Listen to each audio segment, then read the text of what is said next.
Hi again, Bob Forche, Supply Chain Pro to Know, and today I want to talk a little bit about some of the things that happen after sales and operations planning is finalized. We now have balanced supply and demand. We've addressed the gaps and the risks. We have a focus on strategic initiatives. So now it's time to put this into play. We want specific focus on schedule and resources so that we avoid surprises. The main thing is that we have a short-term requirement. We need to focus on supply planning, whether it's a factory, a hospital, a distribution network.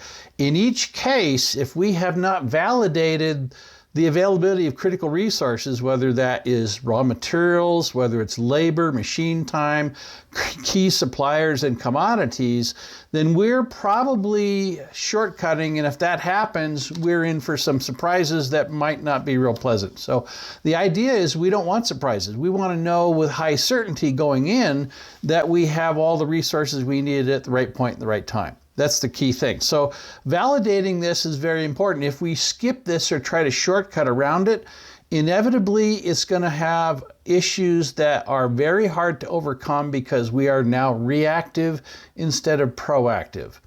I once had a client who didn't understand some of this, and they were taking their sales forecast and putting it straight into the MRP in their business.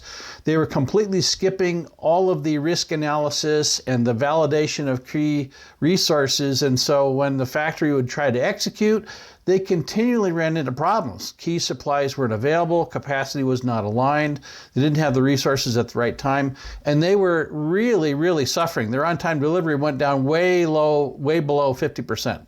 So once we got them back in alignment, once we started having a master scheduling process, then it was very easy to validate their plans and have high confidence that they could execute. And when you have that roadmap pretty well defined, when those detours do show up along the way, you're much more prepared to be able to address them because you know where the roadblocks are, you know where the gaps are, you know where your pinch points are. So that's the real message. Be proactive. You're prepared in a much better way, and that's going to allow you to have a much better outcome at the end. So if you're interested in finding out more about some of these planning strategies, and there are definitely different things we need to focus on, give us a call. We'd be glad to help you walk through some scenarios there and talk about best fit that would be appropriate for your kind of business model. So again, Bob Forche, Supply Chain Pro to Know. So hope you had a good afternoon, and we look forward to talking with you again. Take care. Bye-bye.